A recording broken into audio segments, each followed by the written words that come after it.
국민 앵커 백운기, 정확한 분석, 날카로운 시각. 백운기가 하면 다르다. 여러분 안녕하십니까? 백운기입니다. 정치는 생물이다, 이런 말이 있습니다. 김대중 대통령이 만든 것인지는 모르겠습니다만 살아생전에 즐겨 썼던 말입니다. 정치는 살아있는 생물과 같아서 어떻게 바뀔지 알 수 없다, 이런 뜻이겠죠. 윤석열 후보가 대통령이 되면 손가락을 자르겠다, 이런 후보가 나중에 또 단일화를 할지 누가 알았겠습니까? 그랬다가 또 나중에 그렇게 될지 어떻게 알았겠습니까? 정치는 모릅니다. 이재명 대표 체포 동의안이 가결됐다고 국민의힘이나 반대편에서 쾌재를 부르지만 이 또한 모를 일입니다. 정치는 생물이니까요. 내일 이재명 대표에 대한 구속영장 실질 심사가 예정돼 있는데 전국 전망해 보도록 하겠습니다. 생방송 백운기의 정치본색 출발합니다. 유기농 밀가루로 만든 광화문달롱 쿠키 직접 수제 핸드메이드 하고요. 방부제도 안 들어가고요. 첨가제 같은 것도 안 들어가고 순수하게 유기농 밀가루로 다른 재료를 섞어서 하기 때문에 여러분 드셔보시면 아, 건강한 쿠키다 이런 생각 드실 텐데요. 쿠키 종류가 많아서 골라 먹는 재미가 맛있어요. 있고 택배로도 받으실 수 예, 있죠. 예, 근데 맞습니다. 직접 와서 드시면 좋은 게 여기 또 커피가 맛있어서 예. 같이 먹으면 또 맛있더라고요. 자, 네이버에 스픽스 광화문달롱 치셔도 되고요. 스픽스 몰에 들어가시면 여러분들 맛있는 쿠키 건강하게 드실 수 있습니다. 네, 여러분들이 만들어가는 백운기의 정치 본색, 오늘도 여러분들의 많은 참여 기다리겠습니다.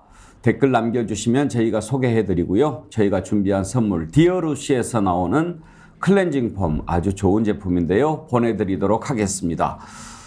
여러분들이 구독을 많이 권유해 주셔가지고요. 주말 사이에도 많이 늘어났습니다. 지금 현재 구독자가 53만 3천 명인데요. 요즘에 일주일에 10,000명 이상씩 꾸준히 구독자가 늘고 있습니다. 여러분들 주변에 열심히 스픽스 백운기의 정치본색 알려주십시오. 깨어있는 정어리 때 100만 군사가 모이면 태산도 옮길 수 있습니다. 상식을 바로 세우고 공정하게 가는 나라, 우리가 더 앞당길 수 있습니다. 여러분들이 더욱 사랑해 주시고 주변에 우리 함께 깨어있자. 이 엄혹한 세상 깨어있어야 우리가 살아날 수 있습니다. 그리고 스픽스몰 여러분들이 많이 사랑해 주셔가지고요. 추석 선물로 아주 많은 물품들이 팔렸는데 제가 스픽스를 대신해서 감사드리도록 하겠습니다. 하나만 소개해 드릴까요? 여러분들의 많은 성원 덕택에 스픽스몰이 나날이 성장해 가고 있는데 이제 스픽스몰에 LG전자까지 입점을 하게 됐습니다. 앞으로 가전도 스픽스몰에서 구매할 수 있는 날이 멀지 않은 것 같습니다. 그 첫 번째로 오늘은 LG전자에서 탈모 치료 의료기로 개발한 프라엘 메디 헤어 제품을 소개해 드립니다. 실제로 모발 밀도와 굵기에 도움이 되는 의료기 제품이라고 하니까요. 관심이 있으신 분들 스픽스몰에서 구입하시면 다른 곳에서 구입하는 것보다 더 싼 가격으로 구입할 수 있다는 말씀 드리겠습니다. 자, 오늘 이제 이재명 대표 구속영장 실질 심사 하루 전날인데요. 어떻게 될지 그리고 앞으로 전국은 어떻게 흘러갈지 네 분 패널과 함께 전망해 보도록 하겠습니다. 정기남 조선대 개곤교수, 전예현 우석대 대학원 개곤교수, 윤경호 퓨처미디어 연구소장, 임세은 전 청와대 부대변인 함께합니다. 어서 오십시오. 안녕하세요. 임세은 대변인도 이재명 대표 단식할 때 동조 단식했는데 네. 이제 좀 회복이 되셨나요? 저는 뭐 며칠 안에서 사실 좀 민망한 지경인데요. 뭐 합쳐서 5일 정도로 했는데 뭐 다행히 이렇게 말씀드리면 좀 죄송한데 아직 뭐 좀 나이가 아직은 좀 연령이 젊어서? 좀 그래서 그런지 회복이 빠르셔요? 동물같이 바로 회복했습니다. 다행입니다. 끝나고 뭐 이렇게 그래도 좀 유동식이라든지 이런 것부터 먼저 해야 되지 않나요? 그냥 바로 음식물 섭취 바로 시작했으니까 바로 회복이 되더라고요, 저는.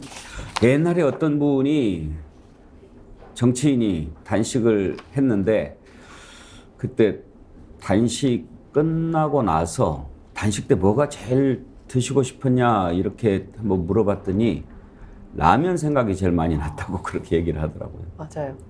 라면이랑 그 밥 냄새 있잖아요. 아. 그 냄새 맡으면 좀 많이 힘들더라고요. 네, 예.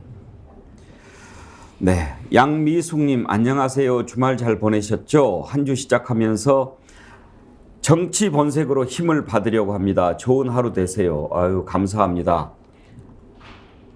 양미숙님께서 힘을 받으려고 하신다는 그 말씀이 우리 스픽스와 백운기에게 힘을 주셨네요.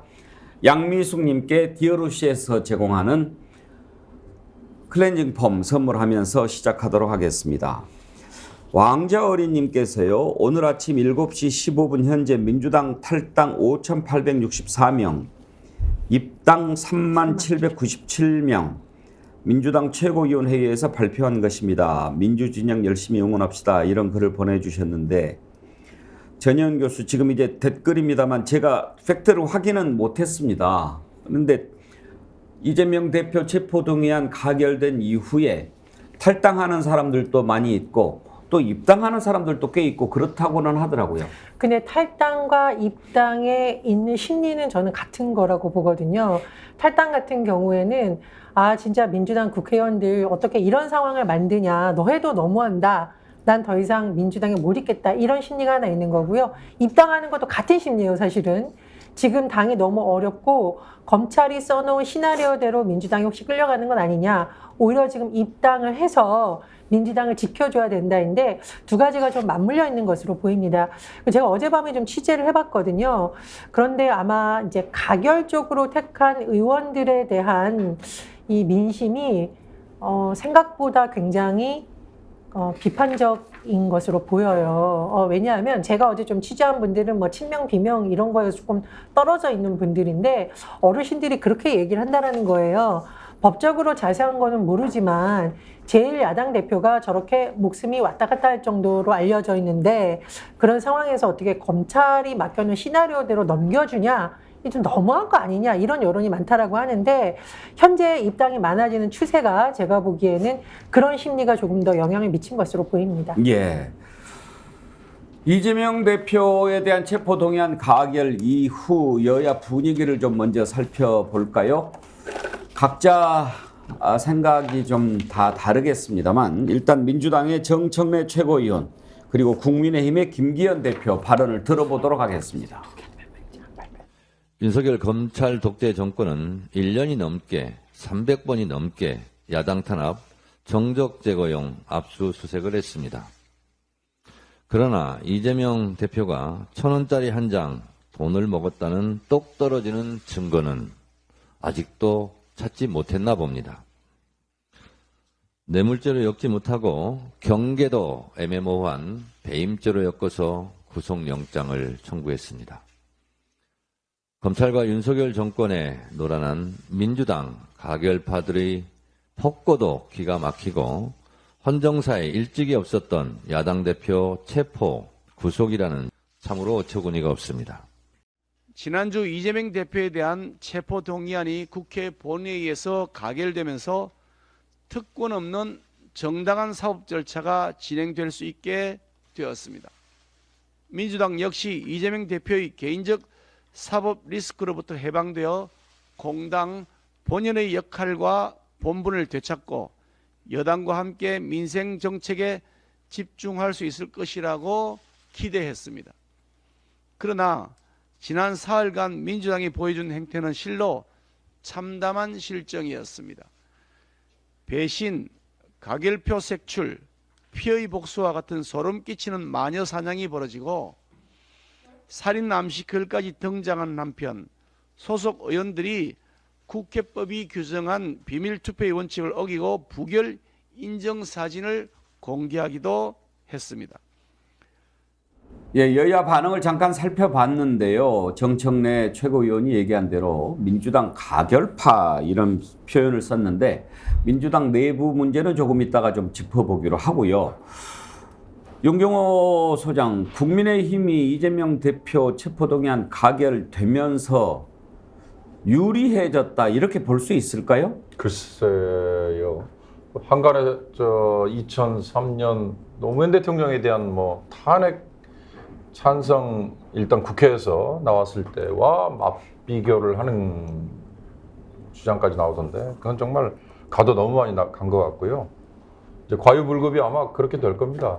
그러니까 지금 이재명 대표의 위기냐 아니면 반윤석열 진영의 위기냐 이게 좀 명확해져야 될 텐데요.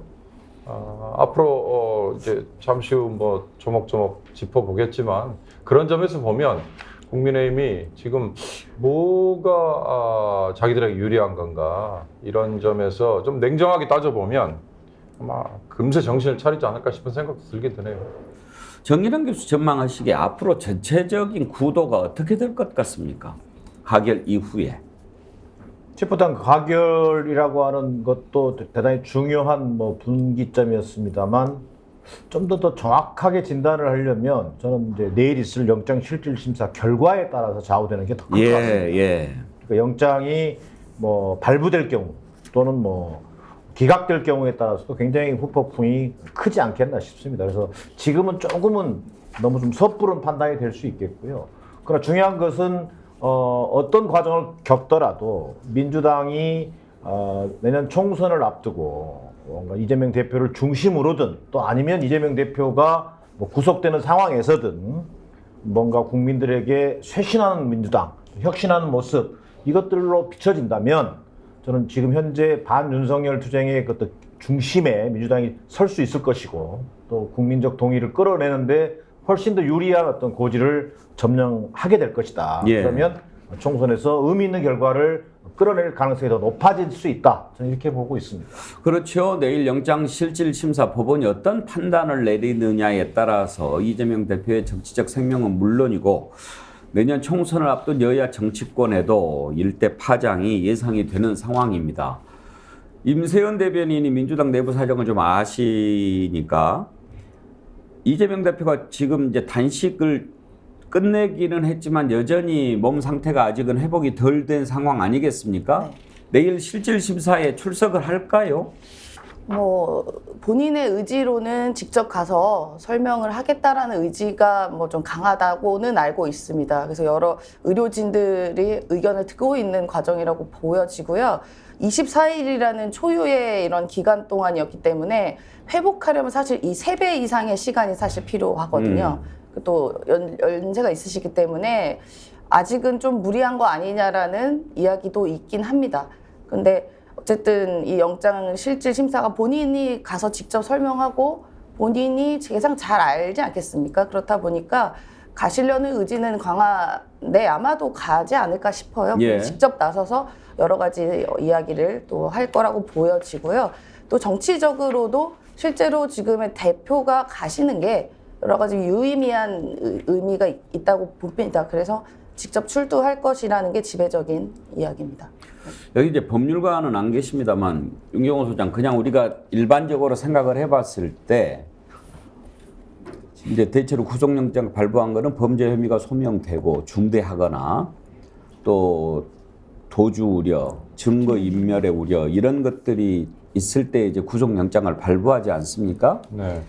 일단 도주 우려는 없다고 보고 범죄 혐의는 지금 서로 다투고 있는 상황이고 가장 중요한 포인트가 증거 인멸 우려가 있냐 없냐 이걸 놓고 볼 것 같은데 구속영장 발부한다면 또 바로 이렇게 구속이 되는지도 그것도 궁금해요. 왜냐하면 지금 몸 상태가 안 좋기 때문에. 그렇죠. 어떨 것 같습니까? 저는 내일 신문 판사가 묻고 듣는 그러니까 피의자의 신문에 이재명 대표가 혹시 가지 않는다면 이것도 하나의 변수가 되지 않을까 싶은 생각이 드는데요. 저는 내일 있을 구속영장 실질심사가 이 법원에서의 재판 중에 통상 1심과 2심은 사실심이라고 하잖아요.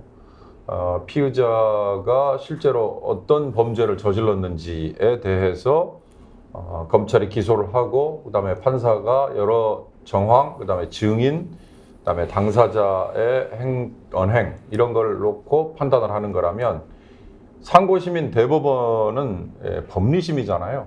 근데 내일 이루어지는 이 구속영장 실질심사는 사실심보다는 법리심에 오히려 가깝지 않나 저는 그런 판단을 해봤어요. 그러면 뭐하고 대비가 되느냐? 민주당 내에서 가결파라고 아까 얘기했던 것처럼 국회에서 체포동의안에 대해서 과반수 149표가 나와버린 이거는 어떻게 보면 사실심 또는 정치적인 행동으로 이미 표출이 된 거다. 그러니까 내일은 정치적인 요인으로 유모 부장판사가 판단을 한다. 이렇게 보면 너무 간단히 그냥 예상이 되죠. 지금 이미 물꼬가 터진 걸로 보이고 대세는 이재명 대표와 민주당 쪽에 불리한 걸로 가니까 그런 걸로 따지면 유 부장판사도 아마 그런 대세에 그냥 추정하는 결론을 쉽게 내릴 걸로 보이지만 그렇게 보면 사실 사법부에 대한 신뢰는 땅에 떨어질 게 분명하니까 그런 점에서 보면 이 법리심, 그러니까 법리심이라고 얘기하면 이제 내일은 딱 크게 보면 두 가지 아니에요? 백현동 개발에 대해서 지금 아까 정청래 최고위원이 비꼬았던 것처럼 200억이라는 배임, 과연 이게 범죄 중대성이라고 인정이 되느냐. 그다음에 또 하나 쌍방울 대북 송금과 관련해서 그동안에 당사자인 이화영 전 경기부지사의 진술이 왔다 갔다 한 게 이게 과연 진술 번복을 협박 내지는 회유하도록 이재명 대표 측에서 영향력을 행사했느냐, 그래서 증거인멸의 우려가 있느냐, 이걸 지금 따져봐야 되는 거니까 그 점만을 이렇게 좁혀놓고 보면 저는 가결이 발부가 될 거다 안 될 거다를 이렇게 쉽게 예상하기는 어려울 것 같다는 생각이 들어요. 그렇죠. 전혜영 교수 전망은 어떠십니까? 근데 저는 우리가 본질적인 문제를 다시 한번 되돌아볼 필요가 있다는 생각이 드는 것이 구속영장과 관련된 국회의 표결이 사실은 본질적인 문제가 아니라 굳이 구속영장을 청구해야 됐는가, 그리고 회기 중에 해야 됐는가, 이 문제를 한번 우리가 짚고 넘어가야 된다고 계속 말씀을 드리거든요. 그러니까 이재명 대표가 영장 실질심사를 안 받겠다고 한 게 아니에요. 비회기 중에 영장을 청구하면 법원에 가겠다라고 했는데 검찰이 굳이 회기 중에 이거를 청구하면서 민주당 내에서 이런 상황이 나올 거라는 건 모두가 예측한 바기 때문에 어쨌든 현재까지 봤을 때는 검찰이 정치적으로 뭔가 시나리오를 짜놓은 것이 아닌가라는 합리적 의심이 들 수밖에 없고, 이 시점도 저는 좀 타이밍이 너무너무 기가 막힌 것이 원래 추석 연휴 중에는 물가라든가 청년 실업 문제라든가 이런 게 밥상에 오르게 되는데 검찰이 어떻게 이렇게 기가 막히게 추석을 앞두고 이렇게 타이밍이 딱딱 돌아가는지 이런 점을 좀 의심을 저는 여전히 놓지 않고 있습니다. 마지막으로 물론 법원의 내일의 판단을 봐야겠습니다만 저는 다만 주목하고 있는 부분은 뭐냐면요. 자꾸 증거인멸의 우려라고 하는데 증거가 현재까지 나온 게 없어요.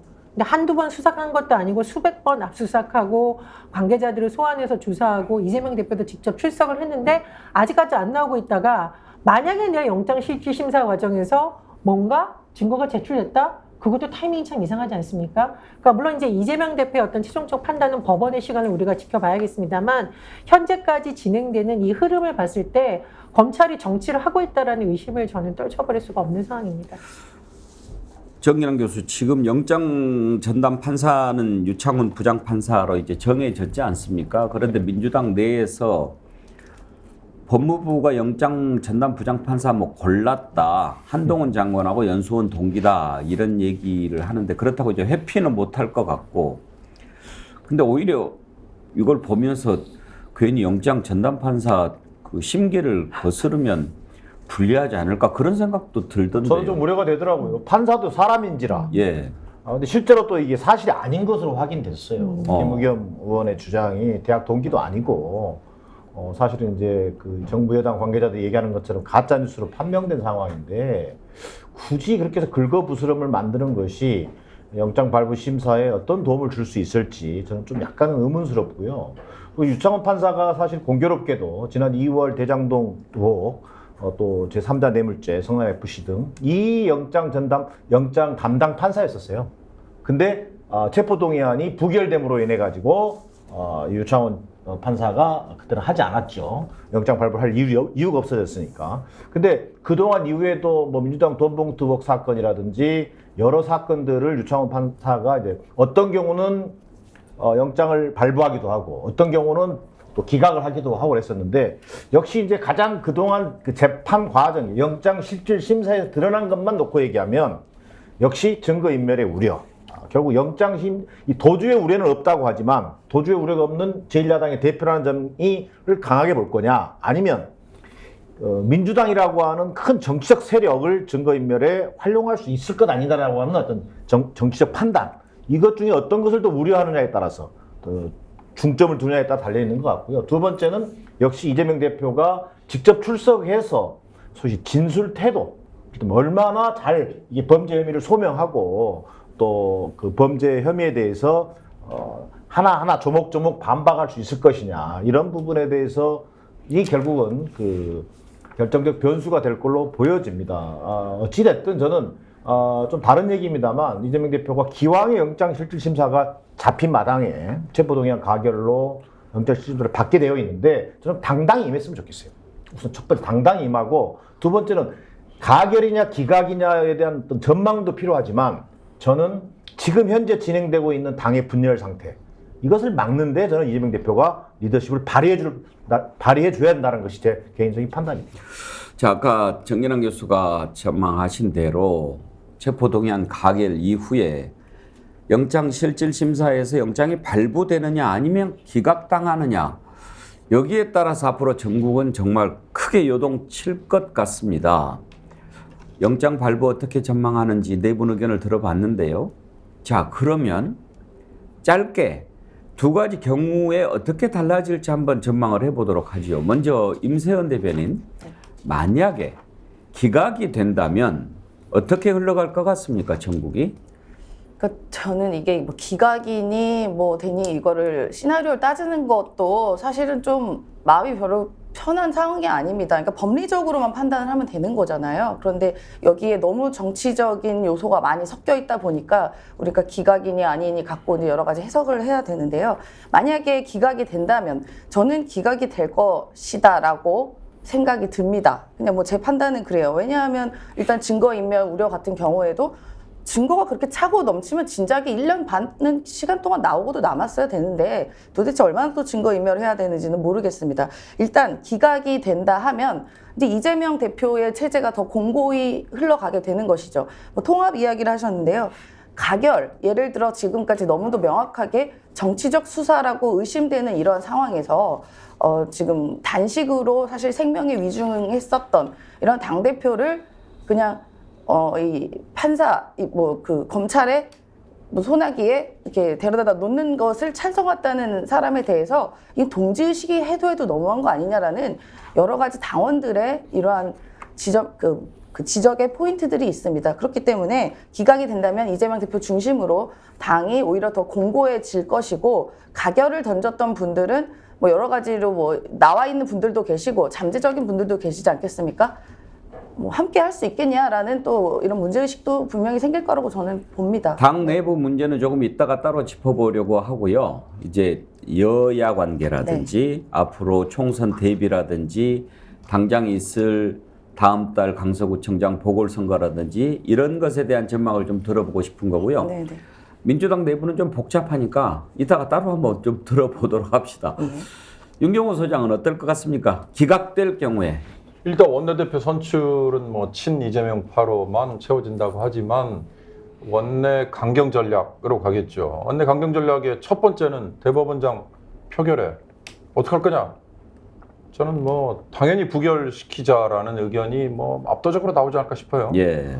사실 대법원장 청문회를 보면서 저는 한마디만 하자면 좀 존경할 만한 생각이 드는 사람이 대법원장으로 지명이 됐어야지.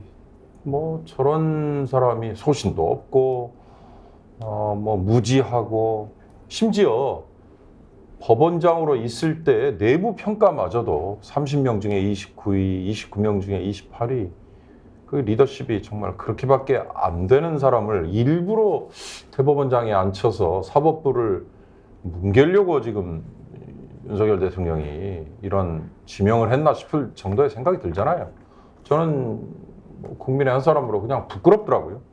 그런 점에서 그동안에 청문회 해봐야 뭐 다 그냥 의미 없고, 물론 문재인 대통령 시절에도 그랬어요. 우리 제도의 맹점이죠. 그러나 표결권을 갖고 야당의 존재 이유를 보여줄 수 있는 거라면 대법원장 한번 부결시켜 보자, 부결시키자. 이게 총선에 어떻게 될 거냐, 이건 중요한 게 저는 아니라고 봅니다. 그 자체만으로 평가를 해야 되니까. 그런 식으로 원내 전략이 강경하게 갈 거고요. 그렇다면 과연 이재명 대표 체제의 공고화를 이게 부추기는 거냐? 아니면 윤석열 정부가 그동안에 보여준 이 무능함 내지는 사실 저는 지난번에 이재명 대표의 체포동의안이 가결된 날 한덕수 총리의 해임 건의안이 통과된 이게 저는 더 큰 의미가 있다고 봤어요. 그러니까 이태원 참사부터 오송 참사 그리고 후쿠시마 오염수 방류에 대한 정부의 어정쩡한 태도, 또 최상병 죽음에 대한 무책임한 자세, 이런 여러 가지 것들에 대해서 도대체 윤석열 정부가 작동하고 있는 거냐에 대한 국민의 분노가 있었잖아요. 그게 저는 다수의 의석을 차지하고 있는 야당이 그나마 보여준 게 한덕수 총리 해임 건의안이었다라고 생각을 하니까, 그런 걸 감안한다면 원내 강경 전략 플러스 야당의 조금 더 강한 싸움 전략, 이런 게 좀 가속화 되겠죠. 그런 점에서 저는 이게 기각이 된다는 게 아까 제가 대세, 물고 이런 표현을 썼는데요. 그게 확 틀어지는 거니까 그런 의미를 갖지 않을까 싶은 생각이 듭니다. 자, 두 번 말씀을 들어봤는데 네 분 다 듣는 것은 별로 의미가 없어 보입니다. 어떻게 보면 제가 질문을 잘 못 드렸는지도 모르겠어요. 이재명 대표에 대한 구속영장이 발부가 되든 기각이 되든 지금 민주당과 국민의힘의 관계가 달라질 건 사실 전혀 없어 보이지 않습니까? 그런 점에서 대여 강경 투쟁의 기조는 변하지 않을 것 같고, 그러면 이제 이 정도로 하고요. 다만 이제 우리가 좀 들여다보고 싶은 부분은 발부가 됐을 때, 이제 기각이 됐을 때는 뭐 다시 이재명 대표가 당을 꾸리고 나가는데 당장의 큰 변화는 없겠지만, 발부가 돼서 구속이 된다면 그때부터는 이제 민주당이 어떻게 될까 하는 것을 좀 생각을 해봐야 할 것 같습니다. 전희영 교수, 지금 이재명 대표가 설사 구속이 된다 하더라도 본인이 대표직을 내려놓지 않는 한 계속 대표는 유지를 하는 거지 않습니까? 그렇습니다. 원내대표를 이제 새로 뽑는다고 하지만, 그랬을 때 민주당 내부가 지금 좀 뭐 정청래 최고위원 같은 경우에 가결파 이런 얘기도 하고, 또 해당행위다 이런 얘기도 하고, 당 내분이 좀 심각해질 것 같은데 어느 정도까지 갈 것 같습니까? 근데 저는 이 내분이 예상외로 없을 수도 있다고 봅니다. 왜냐하면 지금 당원들의 입당이 너무나 많은 것은 어쨌든 이재명 대표에 대한 체포동의안 가결에 대한 분노가 영향을 미치고 있는 것이지 다른 변수는 별로 없다라고 보거든요. 그럼 의원들이 보기에는 생각보다, 즉 가결한 의원들의 입장에서 보기에는 생각보다 국민들의 분노가 크고 이재명 대표 지도부에 대한 지지 여론이 생각보다 어쨌든 적극 지지층에서 높다라고 판단을 하기 때문에 쉽게 오히려 뭐 이런 과거에 비해서 발언이라던가 이런 걸 하기가 오히려 더 어려워질 수 있다라고 생각을 하고요. 두 번째로 이 대표가 구속이 된 이후에 뭐 리더십이 무너질 것이다 이런 얘기도 나오는데, 저는 조금 달리 보는 것이 뭐냐면, 이게 갑자기 막 터져가지고 됐으면 그럴 영향이 있거든요. 그런데 이재명 대표에 대한 수사가 너무 장기화되고 이런 부분은 민주당 지지율에 있어서 폭락이 되거나 오르거나라는데 이미 이제까지 다 반영이 됐습니다. 그래서 제가 보기에는 오히려 영향이 언론에서 예측하는 것보다 오히려 적을 수도 있고, 이른바 비명계의 목소리가 그렇게 예상외로 크지 않을 수 있다 그런 생각이 들고요. 무엇보다도 지금 원내대표 후보군을 보더라도 네 분 다 어쨌든 친명으로 분류가 되고 있거든요. 이 흐름 자체가 제가 보기에는 당분간은 어쨌든 당이 더 이상 쪼개지거나 분란이 되거나 이런 부분은 좀 자제하는 쪽으로 의원들의 의견이 모아진 것이 아닌가 그런 생각이 듭니다. 정진환 교수도 그렇게 생각하세요? 글쎄요, 저는 좀 다른데요. 저는 영장이 만약에 발부된다면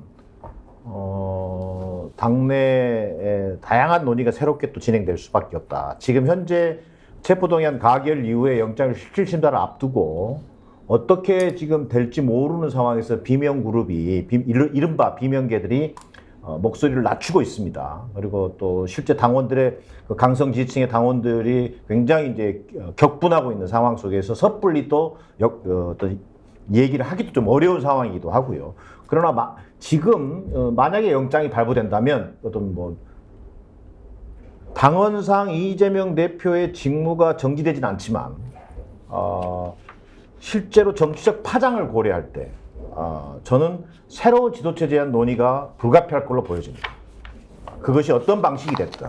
그래서 지금 얘기되고 있는 뭐 이를테면 원내대표 선거를 지금 이렇게 서둘러서 일정을 이렇게 가게 된 배경도 만에 하나 이재명 대표가 유고되는 상황, 구속되는 상황을 염두에 두고 저는 원내 지도부 교체에 들어간 측면이 좀 있어 보입니다. 그리고 지금 이제 친명 그룹을 중심으로 제기되고 있는 또 옥중 공천 거론 뭐 이런 얘기도 나오지 않습니까? 근데 저는 옥중 공천 거론이라는 것도 오늘 이게 내일 영장이 발부되느냐 기각되느냐 이까지의 문제이지 실제로 그 대다수 민주당원과 민주당 의원들이 생각하는 것처럼 영장이 기각되지 않고 법원의 결정에서 발부돼 버린다면 또 다른 국면으로 바뀌기 때문에 그 속에서는 어떻게 하면 당의 분열을 막고 강성 지지층을 좀 달래면서 갈 수 있을 것이냐 논의로 저는 바뀔 가능성이 대단히 높다. 진짜 예를 들어서 당을 쪼갤 작정이 아니라면 결국은 격앙된 감정을 좀 누그러뜨리면서 당이 함께 살 수 있는 길을 저는 좀 논의한 그런 상황이 될 걸로 보여집니다. 근데 임세현 대변인 지금 원내대표 선거가 언제죠? 내일. 네. 내일이면 구속영장 발부 기각 결정이 나기 전에 선출을 하는 거란 말이에요. 네. 그런데 4명 후보 다 사실상 이른바 친명 아닙니까?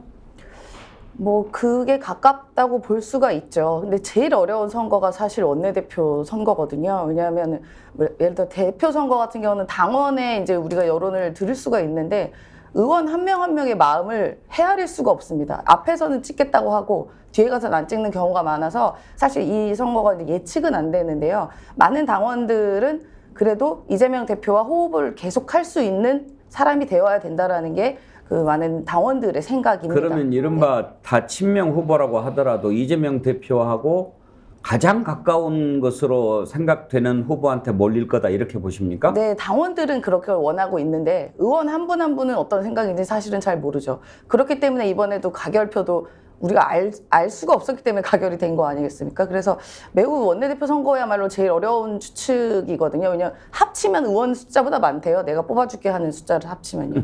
그래서 매우 어렵지만 그래도 저는 이런 당원들의 민심을 의원들 한 분 한 분이 잘 헤아릴 거다라고 생각이 듭니다. 저는 개인적으로 원내대표 선거를 할 때 의원들의 기준이 이재명 대표 호흡이 안 맞냐는 사실 네 분 다 친명을 표방하고 있기 때문에 사실상 중요한 게 아니라 이 사태를 너무 무리하지 않은 선에서 잘 수습할 수 있느냐 이 부분을 볼 것 같아요. 왜냐하면 지금 내년 총선 앞두고 국정감사 일정도 있고 또 이른바 예산 전쟁이라고 부르는 국면도 있는데 이 부분을 만약에 야당이 놓치면 지지층 내에서 더 확장할 수 있는 기회를 사실은 놓쳐버리는 거고 좀 민주당이 아픈 소리를 하자면 그동안 원내 전략이 최선을 다하는 부분은 있지만 윤석열 정부의 실정을 정말 국민들에게 낱낱이 알리면서 지지율을 끌어올릴 정도까지는 못됐다라는 문제의식이 있기 때문에 이재명 대표의 친분 여부보다는 이재명 대표와 함께 어쨌든 이 당의 지금 이 혼란을 수습할 수 있냐 그 리더십이 있느냐 오히려 친명 비명으로 갈라진 이 사태를 잘 끌고 갈 수 있느냐 이런 부분도 좀 의원들이 유심히 보지 않을까 그런 생각이 듭니다. 수습 능력에 그렇죠. 더 네. 초점을 맞출 것이다. 근데 윤경우 소장 지금 이른바 반명 쪽은 다 친명 원내대표 후보면 찍을 데가 없네요. 그러게요. 저는 글쎄요. 이재명 대표의 뭐 사인대로 가겠죠. 그런데 그러면 원내대표가 선출이 되고 나면 아까 제가 잠깐 말씀드린 것처럼 대법원장 부결 결정을 원내대표가 할 수 있나요? 그거는 아마 아닐 것 같아요. 그런 점에서 지금 민주당은 이재명 대표가 포용이라는 얘기를 병상에서 박광원 전 원내대표하고 마지막으로 했던 얘기, 그중에 딱 단어가 저는 떠오른 게 포용이었는데 그게 지금 통하나요? 안 통하잖아요. 이재명 대표의 리더십은 이미 지금 추락했어요. 이미 엄청난 상처를 입었다고요. 그런 점에서 과연 구속영장이 발부가 되고 나면 그 리더십은 더 추락한다. 더 추락보다는 사실상 이재명 대표는 아까 당원 당규상 직무정지가 되지 않는다고 하지만 불가능해진 거죠. 우리의 불행한 정치의 사법화예요. 아니 어떻게 대한민국 제1야당의 대표의 운명이 구속영장 실질심사를 담당하는 부장판사 한 사람의 결정에 좌우되게 이렇게 갔느냐, 이런 걸 생각해 보면 이재명 대표의 리더십은 이미 저는 추락했다고 봅니다. 설사 이재명 대표에 대한 구속영장이 기각이 되더라도 저는 민주당이 총선을 제대로 치르려면, 그러니까 제대로 치른다는 의미는 분당이 돼서 어부지리를 지금의 윤석열 정부나 국민의힘에 주지 않으려면 진지하게 정말 비대위를 알아서라도 먼저 생각해야 될 필요가 있지 않느냐. 지금 이재명 대표 체제로 그냥 가는 걸 고집하다 보면 그러면 아마 이번에 입었던 리더십 상처보다 더 큰 상처를 총선 전에 또 입지 않을까, 그런 생각이 들어요. 그래서 저는 한마디만 더 보태면요. 그 박광원 원내대표가 체포동의안 가결한 당일날 오전에 이재명 대표 병문안을 갔잖아요. 거기서 이재명 대표가 언급한 게 통합적 당 운영을 약속했습니다. 근데 이재명 대표가 약속한 통합적 당 운영과 지금 진행되고 있는 방식은 정반대의 길을 가고 있는 거예요. 지금 당에서 벌어지고 있는 지금 일련의 이런 가결파, 뭐 이를테면 부결파, 이런 논란, 그 다음에 해당 행위, 이런 얘기들이 나온다는 것은 실제로 그걸 최고의 당원들이 얘기하는 것과 실제 최고위원, 당의 최고 지도부라고 할 수 있는 최고위원들은 당을 수습할 의무가 있어요. 근데 뭐 이를테면 배신자 색출한다 하면서 이를테면 상응한 조처를 얘기한단 말이에요. 이런 방식으로 과연 당이 제대로 운영될 수 있겠는가라고 하는 우려가 지금 대단히 커지고 있다. 실제 당 앞서도 얘기했습니다만 그냥 봉합을 하자는 게 아니라 최소한 다른 생각을 가진 사람들도 함께 공존할 수 있어야만이 더 많은 국민을 품을 수 있는 것 아닙니까? 그런 측면에서는 이재명 대표가 체포동의안 표결 직전에 했던 얘기, 통합적 당 운영이라고 하는 것은 부결이냐 가결인 거 상관없는 얘기라는 거예요. 민주당이 앞으로 나아가야 할 방향이란 말이에요. 그런 면에서 본다면 지금 내일 있게 될 원내대표 선거도요, 사실은 전부 다 친명을 표방하는 범친명이라고 했죠. 범명이라고 해야 되겠죠. 범친명 후보들만 나와가지고 그 중에서 누가 제일 이재명 대표랑 가까운가, 누가 이재명 대표 뜻을 가장 잘 반영할 수 있는 것인가, 이 기준으로 만약에 투표가 이루어진다면 앞서 얘기한 얘기와 저는 오히려 이재명 대표가 앞으로 당을 이끌어가는 데 있어서 상당한 부담을 안게 되는 측면은 분명히 있다. 예. 말씀 중에 아까 윤경호 소장께서 부장판사 한 명이 나라의 운명을 이렇게 좌우하는 형국이 됐다고 그러셨는데, 우리가 사법부의 정치화도 참 우려해야 될 일이지만 이걸 누가 만들었습니까? 정치권이 사실 그렇게 자초한 것 아닙니까? 그렇죠. 우리 정치의 사법화도 참 안타까운 일이 아닐 수 없습니다. 자, 이 정도로 전망하고요. 짧게 한 가지만 더 짚어보고 다음에 김행 여가부 장관 후보자 문제로 넘어가겠습니다.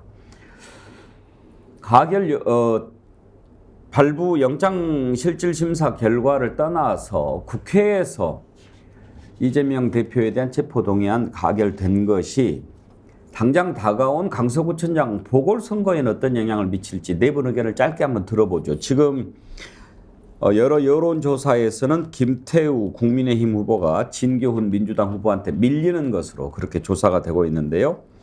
내일 정치본색에 저희가 민주당의 진교훈 후보 초청해서 정견을 한번 들어보려고 합니다. 내일도 많이 기대를 해주시고요.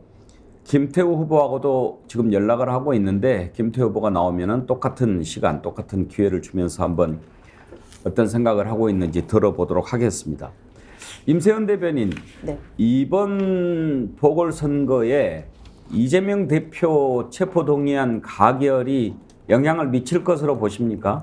어느 정도 일정 부분 저는 영향이 있을 거라고 생각합니다. 그래서 그 지지자들이 이제 좀 집결할 수 있는 그런 포인트들이 생겼다고 보고요. 일단은 이 강서구청장 선거 자체가 매우 몰상식한 선거 아닙니까? 본인이 잘못해서 만들어진 본인의 잘못으로 이루어진 선거에 본인이 또 나간다.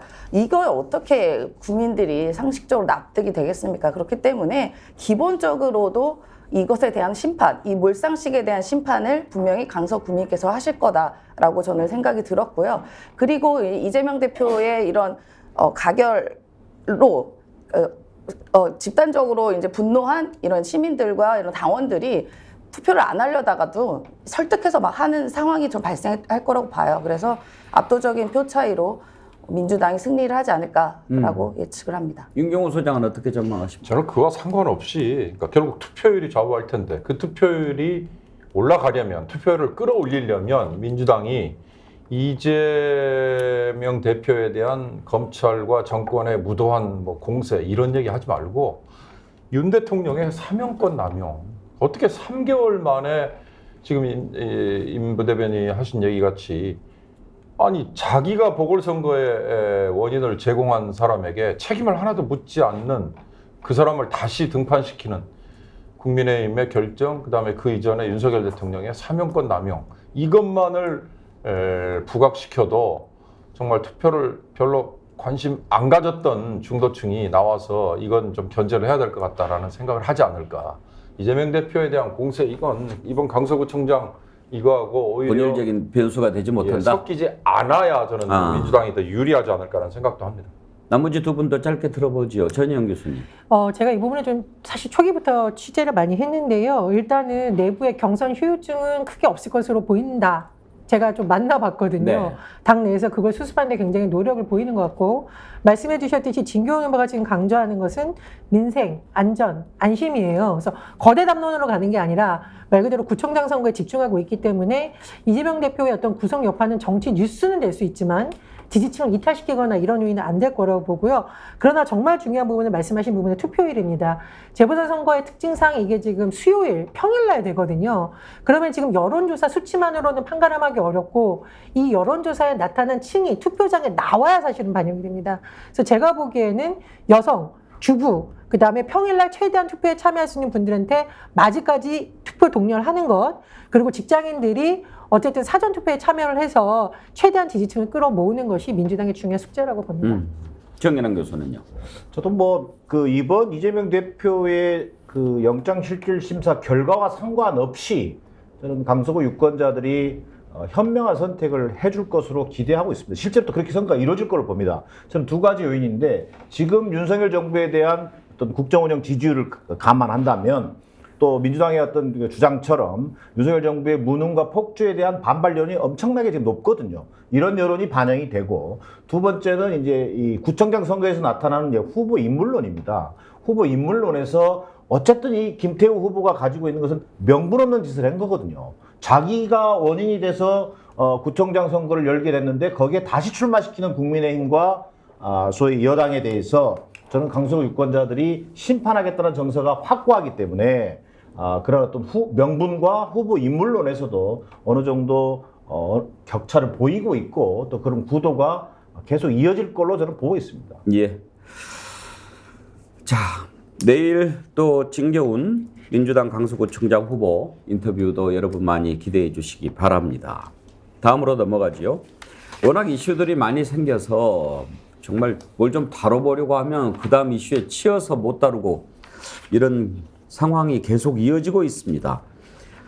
이번에 장관 후보자 3명 보청문회도 할 텐데 한결같이 참 국민들 놀라게 하는 그런 후보자들 아닙니까? 신원식 국방부 장관 후보자도 그렇고 유인촌 문체부 장관 후보자. 여기에 이제 또 지금 빠지지 않고 계속 하루가 멀다 하고 의혹이 제기되는 게 바로 김행 여가부 장관 후보자에 대한 의혹입니다.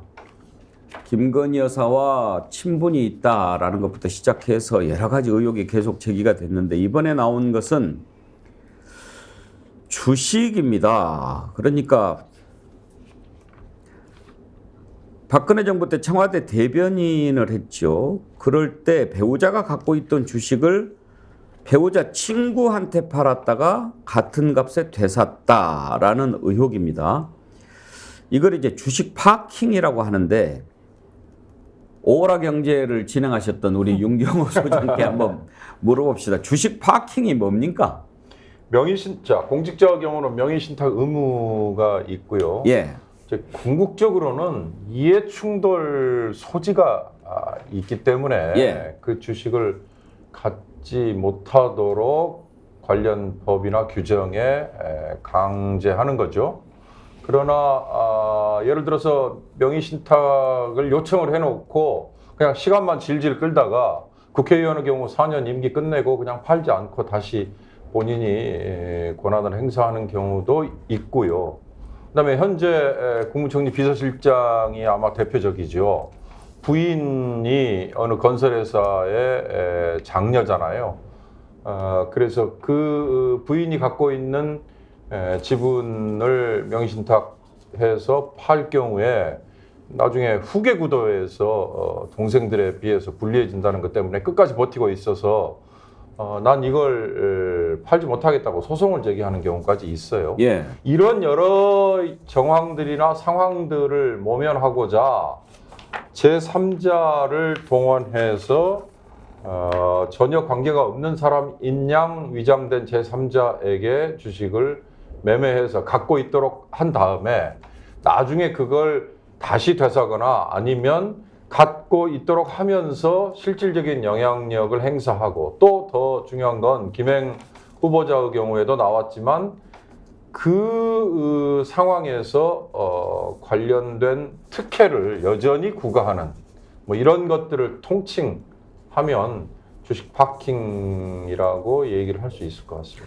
그러니까 이제 주식 파킹이 결국은 백지 신탁을 안 했다는 얘기지 않습니까? 원래 그렇죠. 고위공직자 임명이 되면 주식을 백지 신탁해야 되잖아요. 그 백지 신탁을 피하려고 이 예. 주식 파킹이라는 편법을 쓴 거죠. 근데 이제 김행 장관 후보자는 뭐 그걸 누가 사겠느냐 그래서 뭐 그런 식으로 이야기했다라고 하는데 임세현 대변인 백지 신탁하면 그 증권회사가 알아서 하는 거 아니에요? 본인이 이제 좀 신청해서 해야 되는 거죠. 그러니까 그 고위공직자는 매년 이제 재산 신고를 해야 되잖아요. 그렇기 때문에 이걸 할 수밖에 없습니다. 안 하면 다 드러나기 때문에 백지 신탁을 당연히 해야 되는 것이고요. 여기서 신고를 안 하고 아무것도 안 했다? 이거는 사실 위법이 되는 사유가 될 수가 있죠. 그리고 너무 황당한 것은요. 윤석열 대통령이 대검 중수부 1 과장 시절에 이와 비슷한 그 명예신탁을 했던 부분에 대해서 기소를 했던 경험이 있으십니다. 그러면서 이 부분이 정당한 사유 없이 이 주식을 백지신탁하지 않았다고 해서 공직자윤리법 위반이다 해서 기소를 한 사례가 있어요. 옛날에 금감원 관련된 그 고위공직자를요. 그런데 이 비슷한 오히려 어떻게 보면 사안이 더 위중한 이 김행 후보자를 임명하려고 하는 것 저는 이것도 이번에 강서구청장 선거와 매우 비슷하다고 생각합니다. 본인의 원인이 있었던 사람이 본인 선거 나가는 이런 엽기적인 일처럼 윤석열 대통령도 본인이 이러한 사안으로 공직자윤리법 위반이라고 기소했던 사안에 대한 사람을 또 임명을 한다. 좀 매우 황당해서요. 저는 이 정부의 철학을 도대체 알 길이 없습니다. 과거에 나와 계속 싸운다고밖에 생각이 들지가 않아요. 철학이 있어야 알 길이 있죠. 뭐. 자, 이 부분과 관련해서 김행 장관이 한 얘기를 먼저 들어보시죠. 소셜뉴스의 배우자 주식은 매수자를 단 한 명도 찾을 수 없을 정도로 적자 구조에 빠져 있었고 신우이니까 돈 털릴 것을 각오하고 시어머니를 30년 이상 모시고 산 저에게 고맙고 올케가 그렇게 중요한 공직을 맡았으니 떠안겠다라고 해줬습니다. 10년 전이에요. 근데 갑자기 질문을 하니까 제가 그 숫자를 기억을 못하겠더라고요. 그 지배권을 갖고 있는 회사는 제가 100% 공유를 줬어요. 근데 소셜뉴스는 지분이 그때 당시 여러 명이 있었어요. 그래서 그때 남편 거는 다 그냥 시민한테 줬다. 이랬지 무슨 숨길 의도가 없었어요.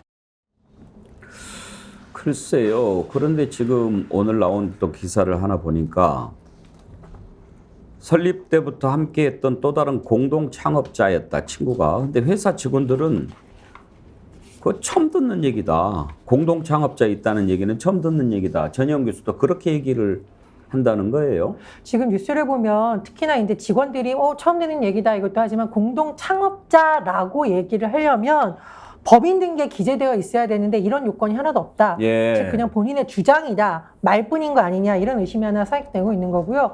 두 번째로 저는 이 문제를 좀 우리가 깊이 들여다봐야 되는 것이 후보자의 문제도 있지만 법무부 인사정보관리단이 과연 인사검증을 제대로 하고 있는가. 한덕훈 장관이 소통령으로 불렸던 이유가 두 가지죠. 하나는 윤석열 대통령의 최측근으로 알려져 있었다는 거. 또 하나는 인사라는 막강한 권한을 법무부 인사정보관리단이 갖고 있다는 점입니다. 그런데 이 두 번째 부분에 있어서 계속 문제가 표출되고 있죠. 국수본부장 사태 터졌을 적에 학교폭력 이 부분 정말 몰랐느냐. 예전에 뉴스에도 난 사안을 정말 몰랐느냐. 이 부분 지금 문제가 된 거고 대법원장 후보자라는 정말 중요한 자리에 대해서도 모를 수가 없는 부분이에요. 주식과 관련된 재산 부분은 다 검증을 하게 되어 있습니다. 근데 이 부분도 지금 문제가 생겼죠. 김행 후보자 같은 경우에도 지금 추정만 하면 뻔히 알 수 있는 이 주식과 관련된 문제가 되고 있습니다. 그래서 한동훈 법무장관이 지금 야당에 대해서 싸울 때가 아니라 본인의 잘못부터 좀 겸허하게 들어봤으면 좋겠고요. 저는 개인적으로 기자 출신으로서 언론이 이런 부분에 대해서 문제 제기를 왜 안 하는지도 좀 의문이에요. 법무부 인사정보관리단이 이렇게 문제 생겨서 인사에 구멍 뚫리고 부실한 인사하고 있으면 이 부분 법무부 장관에 대해서 책임을 물어야 되는 거 아니냐 그런 생각이 듭니다. 공직자 백지 신탁하는 이유가 사실 이해관계자 문제 때문이잖아요. 그래서 재임 기간 동안 가치가 올라서 이것을 이익을 얻는 것을 막기 위함이 백지 신탁의 이유인 건데 뻔히 신우이한테 맡긴 거 이거 누가 봐도 아는 것을 저렇게 거짓말을 합니까? 그냥 차라리 죄송하다고 해야 되는 게 맞고 이거는 저는 솔직히 말해서 김행 후보자는 후보자가 아니라요. 수사받아야 되는 사안이라고 생각이 듭니다. 근데 정진환 교수 왜 이렇게 의혹이 많아요? 이 정부 뭐 장관 후보자들이 특징이잖아요. 또 실제로 이 정부의 고위 공직자들도 마찬가지고요. 앞서 윤경원 위원도 잠깐 얘기했었습니다만 국무총리 비서실장 못하겠다는 거예요. 버티고 있잖아요. 소송으로 그냥 시간을 끌고 가고 있어요. 감사원 사무총장 버젓이 소송으로 제기해요. 이게 무슨 의미냐면 이게 김행 후보자도 마찬가지입니다. 좀 전에 인터뷰도 봤습니다만 약간 4차원 같아요. 이게 뭐냐면 회사가 굉장히 어려웠었고 그냥 선의로 받아준 거다 이런 얘기를 하고 있는 건데 아니 본인과 가족의 주식을 신우이한테 맡겨 매각해. 그리고 그것도 드러났죠. 그 다음에 또 지금 여러 번 얘기가 나왔습니다만 배우자가 갖고 있던 주식도 지인에게 매각해. 이런 사실이 발각된 거잖아요. 그리고 이걸 나중에 그대로 전량 다 김행 후보자 쪽에서 다시 또 회수합니다. 이런 일련의 과정을 겪었기 때문에 주식 파킹이라는 얘기가 나온 것이고요. 이것은 공직자윤리법 위반이 아니라 이건 위반이고 또 이건 해명할 사안이 아니에요. 수사 대상이라고 하는 것을 분명히 해야 된다. 그 더 나아가서 두 번째 더 심각한 문제는요. 이 김행 후보자 제가 4차원이라고 얘기한 건 뭐냐면 거짓말을 그냥 아주 천연스럽게 하는 거예요. 이 거짓말 논란 부분과 관련해서도 본인이 이게 공동 창립자라고 얘기했잖아요. 공동 창립자 앞서도 얘기했지만 실제 공동 창립자는 다른 사람이 있어요. 등기부상에 등록된 사람. 이 사람은 공동 창립자도 아니에요. 그 순간을 모면하기 위해서 거짓말하는 후보를 소위 국무위원, 장관 후보자로 내정을 한다. 이 정권의 도덕성을 한번 보여주는 단적인 저는 증거라고 보여집니다. 예. 이 주식 파킹은 주식 파킹에서만 끝나는 게 아니고 주식을 내가 가지고 있지 않다, 내 배우자가 가지고 있지 않다라는 걸로 끝나는 게 아니고요. 본인이 예를 들어서 청와대 대변인으로 있을 때 여전히 위키트리라는 곳에 정부 광고가 다른 매체에 비해서 훨씬 과도하게 많이 집행이 됐다. 특혜를 받았다는 거고.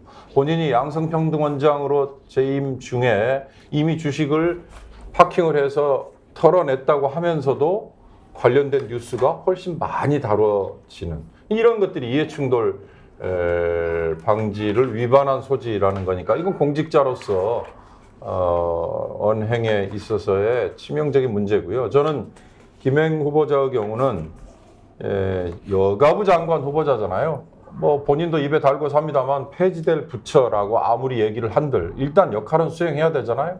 그러나 이 김행 후보자가 보여준 글이나 말에서 여성들의 권리를 과연 이 사람이 옹호하고 남들보다 한 걸음 더 앞장서서 얘기할 만한 자격을 갖춘 언행을 보여줬느냐. 예를 들면 뭐 필리핀 여성들을 얘기하면서 낙태권과 관련될 수 있는 성적 자기결정권에 관해서 전혀 엉뚱한 표현을 한 거라든지 또는 지금 와서는 뭐 내가 쓴 기사가 아니다라고 부인을 한다고 합니다만 뭐 여성들이 잘 나가는 이유 10가지 중에 뭐 예쁠 때 또는 뭐 돈이 있고 또 더 예쁠 때 뭐 이런 식의 어떻게 보면 모욕적인 그런 내용들이라고 비춰줄 수 있는 이런 얘기를 했다는 게 여가부 장관으로서의 자격이 오히려 더 없다. 제가 한마디만 말씀드리면요. 유인촌 장관에 대해서 문화예술계 쪽에서는 굉장히 비판적이거든요. 과거에 그분이 했던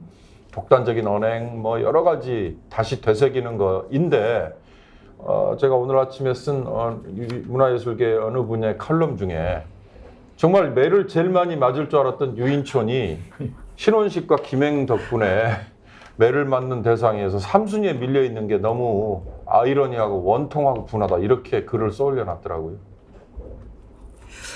예, 자 이런 사람들을 검증을 제대로 했는가 궁금한데요. 여러분께 잠깐 한 말씀 좀 드려야 되겠는데요. 지금 댓글창이 좀 어지러워졌습니다. 앞부분에 이재명 대표 부분을 좀 다뤘는데 이재명 대표에 대해서 좀 호의적으로 얘기하지 않는 것에 대해서 실망한 분들이 계실 수 있습니다. 그런데 문제는 이제 그런 분들은 충분히 이해합니다. 근데 제가 좀 느끼는 건데 최근에 우리 스픽스 구독자가 50만 명을 넘어서고 정치본색 동시 접속 2만 명 돌파하고 또 조회수도 아주 높아지면서 뭔가 좀 조직적인 움직임이 있구나 그런 걸 제가 느낄 수가 있습니다. 듣도 보도 못했던 이름들이 들어와서 계속해서 비판하고 윤석열 찬양하고 우리 정치본색 이렇게 비난하는 글들을 올리는 걸 보면서 여러 의견을 가진 사람들이 모이는 것이니까 그럴 수 있겠거니 하고 넘어갔는데요. 오늘은 이제 몇몇 실망감을 나타낸 분들을 막 꼬드기는 글을 많이 올리면서 우리 구독 취소하고 나가자, 왜 안 나가냐 막 이런 글들을 계속 올리는데요. 이런 분들이 들어오는 걸 어떻게 막겠습니까? 다만 우리 깨어있는 정어리 떼들께서 분별을 해주시고 이런 사람들 엄중히 좀 질타해 주십시오. 임세현 대변인, 제가 듣기로는 뭐 이렇게 그 알바 부대, 댓글 부대가 이렇게 있는데 뭐 이렇게 하나 올리고 2원인가 받는다고 뭐 그러던데 2원인가 5원인가? 뭐 그런 얘기도 있죠. 뭐 네. 그래서 뭐 이렇게 혼란스럽게 해서 뭐 지지자들 좀 분열시키려는 뭐 이런 작당하는 분들도 계실 거고요. 근데 아마 이제 이런 뭐 많은 분들이 이런 생각을 하실 것 같아요. 예를 들어 이재명 당대표에 대해서도 호불호가 물론 있을 수 있습니다. 좋아하는 분도 있을 만큼 또 싫어하는 분들도 있겠죠. 어떻게 100% 다 좋아할 수 있겠어요. 근데 다만 이 부분입니다.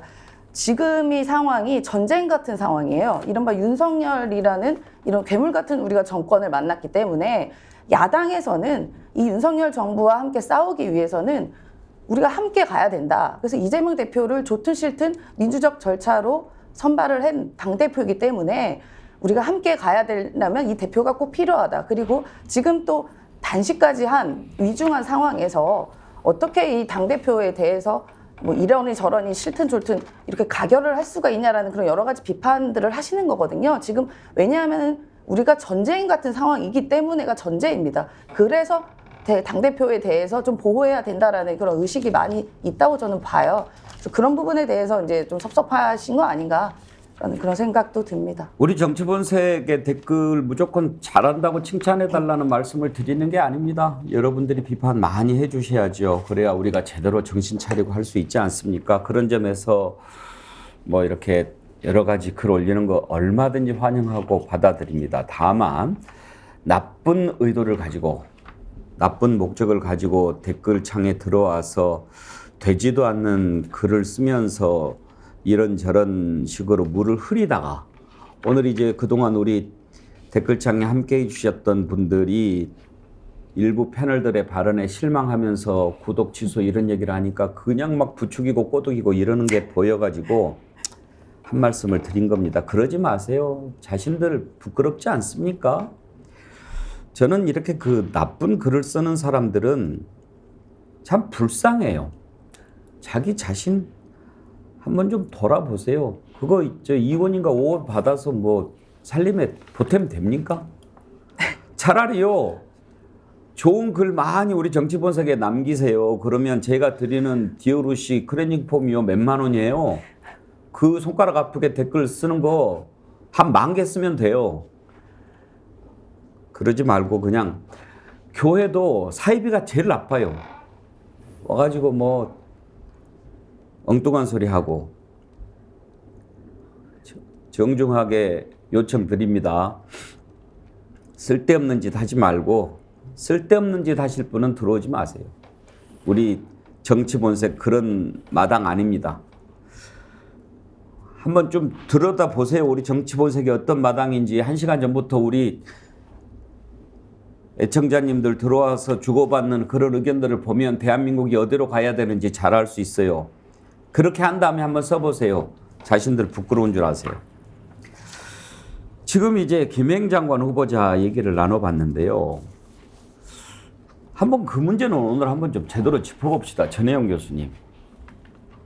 아무리 대통령이 이념이 가장 중요한 가치라고 얘기를 했다손 치더라도 그래도 국방부 장관, 나라를 지켜야 되는 군인들을 총지휘하는 자리 아닙니까? 그 사람의 이념이 12.12는 나라를 위해서 일어난 것이다. 5.16은 혁명이다. 이완용은 어쩔 수 없이 그랬다.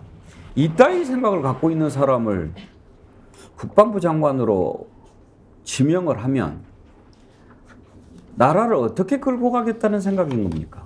그러니까 윤석열 정부가 인사참사를 통해서 스스로 정권의 몰락을 자초한다 이런 말이 나오는 이유가 있습니다. 이거는 보수냐 진보냐의 문제를 떠나서 자질 미달이라고 할 수밖에 없는데요.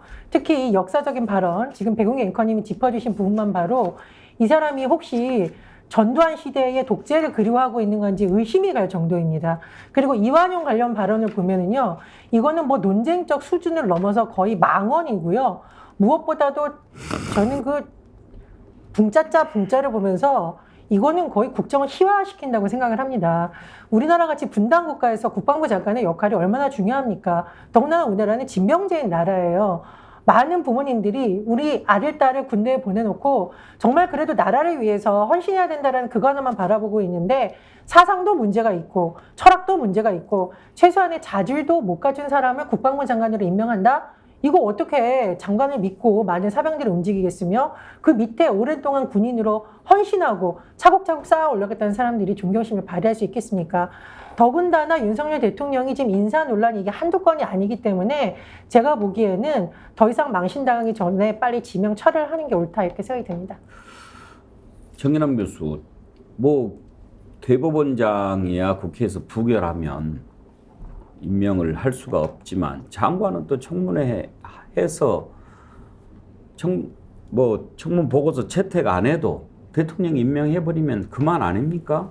이런 일들을 언제까지 이렇게 계속 두고 봐야 하는 건가요? 내년 총선 때까지 두고 봐야 될 것 같습니다. 방법이 없습니다. 국정 운영의 철학도 없고 그러다 보니까 이념에만 매달릴 수밖에 없고 의회를 무시하는 어떤 파시즘적 이 국정 운영의 행태는 저는 쉽게 바뀌지 않는다고 생각합니다. 그래서 우리가 민주주의라고 하는 것이 선거를 통해서 지난 대통령 선거의 결과에 대해서 심판하는 겁니다. 그래서 총선을 통해 내년 4월 있을 총선을 통해서 이것을 윤석열 대통령의 어떤 국정 운영을 비판하고 정부 여당을 심판할 수밖에 없습니다. 그런 의미밖에는 저는 없다고 보여지고요. 그럼 그 전에 어떻게 할 거냐? 결국 제1야당의 역할이라는 게 대단히 중요하다. 당이 분열 없이 내년 총선을 준비하면서 어쨌든 윤석열 정부의 무능과 폭주를 비판하고 국민적 여론을 끌어내는데 당이 일사불란하게 움직여줘야 된다. 거기에 저는 이재명 대표의 무거운 책임이 있다고 보는 거예요. 그것이 결국 내년 총선을 통해서 결판이 나기 때문에 일련의 과정은 아마 이번 정기국회 동안에도 물론 나름대로 민생과 나름대로 정책 역량을 보여줘야 되겠습니다만 그런 부분에서 당의 리더십이 절대절명의 순간이라고 저는 보여집니다. 임세현 대변인, 청문회 제도를 한번 좀 생각을 해봐야 되겠어요. 그렇죠. 예, 증거도 제대로 제출도 안 하지 않습니까? 우리 지난번에 이동관 후보자 때도 살펴봤지만 제대로 된 자료 제출도 하지 않은 상태. 그렇기 때문에 이건 법적으로요. 자료 제출에 대한 의무를 강조해야 될 것이고 청문회 때 거짓말하면 법적 처리를 해야 되는 것이 저는 중요하다고 생각합니다. 그런 부분에 대해서도 야당이 깊은 고민을 해야 될 것이라고 보고요. 지금 김행 뭐 너무나도 문제가 많은 분이 이게 한두 건이 아니니까요. 이제 지칩니다. 이거 비판하기도 지쳐요. 그러니까 이런 분들만 어떻게 골라서 이제 앉히시는 건지는 모르겠는데요. 이렇게 얘기하셨죠. 김행 장관 후보자. 드라마틱하게 엑시트 해야 된다라고 이야기하셨는데 이 정부가 빨리 드라마틱하게 엑시트 돼야 될 것 같습니다. 그러기 위해서는요. 저는 총선까지 갈 것도 없다고 봐요. 총선 전에 어떻게 심판이 돼야 된다고 생각합니다. 이거 너무 불행해서 살 수가 없지 않겠습니까? 윤경호 소장도 아까 그런 지적을 했는데 뭔가 이제는 좀 정치 자체의 변화를 위해서는 정치 발전을 가로막는 제도 혁파가 매우 필요할 것 같아요. 그러니까 유권자와 정치 제도, 그다음에 정치권 내에서 흔히 말하는 정치인, 이 삼각관계에서 줄다리기들이 계속 이어지겠죠. 그리고 뭔가 역사의 진보를 위해서 하나씩 좋은 쪽으로 가지 않을까 그런 기대를 했어요. 예를 들어서 저는 2020년에 황교안 당대표, 나경원 원내대표 팀이 태극기 부대 플러스 극우 원외, 그다음에 제도권 밖에 있었던 극렬한 세력들 손을 잡기 위해서 얼마나 발버둥을 쳤습니까? 근데 그때 선거에 굉장히 냉정하고 굉장히 합리적으로 우리 유권자들은 그들에게 매를 준 걸 보고 이런 극단적인 세력들의 설당이 점점 좁아지고 있는 거구나라는 생각을 했는데요. 웬걸 이번에 후보로 지명된 신원식 국방, 그다음에 김행 여성가족, 이 두 사람은 이 극단적인 세력들을 쫓아서 가면서 유튜브든 또는 다른 공간에서 오히려 그런 언행을 불사했던 사람들인데 그런 사람들이 다시 지금 정부의 국무위원으로 등장을 한다. 이게 오히려 지금 반대로 가고 있는 것 같아서요. 아까 말씀하신 것처럼 정치라는 게 뭔가 이렇게 보완도 되고 제도도 그래서 따라가지고 이래야 되는데 그걸 오히려 윤석열 대통령은 오히려 지금 반대로 가도록 본인이 주된 역할을 해버렸다. 이게 어떻게 평가가 돼야 될 건가 싶은 생각이 듭니다. 잘못하고 있다면 깨어있는 국민들이 바로 잡아줘야 합니다. 정말 우리가 깨어 있어야 하는 이유지요. 제가 아까 아주 나쁜 짓을 하고 있는 악성 댓글 부대 엄중하게 경고를 했는데요. 저는 이런 악성 댓글 부대, 그러니까 자기의 의견을 건전한 광장에서 표출하는 것, 그것은 참 좋은 일인데 어떤 대가를 받고 그 이익을 노리기 위해서 그냥 막 더럽히는 그런 댓글 부대는 후쿠시마 오염수 같은 존재라고 생각합니다. 그런 것들을 막기 위해서는 우리가 맑은 물을 계속 공급하는 것밖에는 없습니다. 여러분들께서 우리 정치본색 더 많이 건전하고 상식 있는 사람들을 모아주셔야 됩니다. 조인영님, 백앵커도 댓글 부대 눈치채셨나요? 아유, 알죠. 제가 딱 보면 압니다. 홍동동님, 실망 마세요. 세상에는 비정상적 인간보다 정상인 사람이 훨씬 더 많습니다. 그렇죠. H올리님, 스픽스 정어리들은 현혹될 정도로 어리석지 않습니다. 그럼요. 올리비아 마요님, 새로운 도약을 위한 좋은 방송 늘 열심히 청취하고 있습니다. 이 시간대에 유일하게 매일 청취할 수 있는 좋은 방송, 깨어있는 방송입니다. 추석 명절 행복하시길 바랍니다. 올리비아 마요님, 아주 제가 마음이 좀 심란했는데 힘을 주셔서 감사합니다. 제가 선물 보내드리도록 하겠습니다. 디어루시에서 나오는 아주 좋은 클렌징 폼 보내드리도록 하겠습니다. 오늘 최재형님은 무슨 4번씩이나 슈퍼챗을 보내셨대요. 한 번만 보내셔도 되는데 감사합니다. 슈퍼챗으로 또 성원해 주신 분들께 감사합니다. 레모님 글만 소개하고 마칠까요? 까마귀 노는 곳에 백로야 가지 말라 했지만 이제 백로가 모여서 까마귀들을 쫓아내야겠습니다. 네, 그렇게 하십시다. 오늘 일부는 오늘 앵커님 생신이라는 얘기가 막 있던데요. 맞나요? 예, 감사합니다. 예. 축하드립니다. 이렇게 우리 댓글창에서 또 이렇게 축하해 주신 분들도 계시고 그 진심으로 감사드리고요. 아까 이슈가 너무 많아서 우리가 이슈에 치인다 그랬는데요. 고 최수근 해병 사망 사건 수사 외압 의혹도 정말 이게 국기문란에 해당하는 그런 중요한 사건 아닙니까? 잊혀져 가는 것 같아서 걱정인데 최근에 해병대 사령관 얘기가 또 나왔습니다. 24시간 깨어있는 진실의 레이더, 김종대 레이더에서 이 내용 좀 자세히 짚어보도록 하겠으니까요. 여러분 채널 고정해 주십시오. 오늘 함께해 주신 네 분 패널 수고하셨습니다. 감사합니다.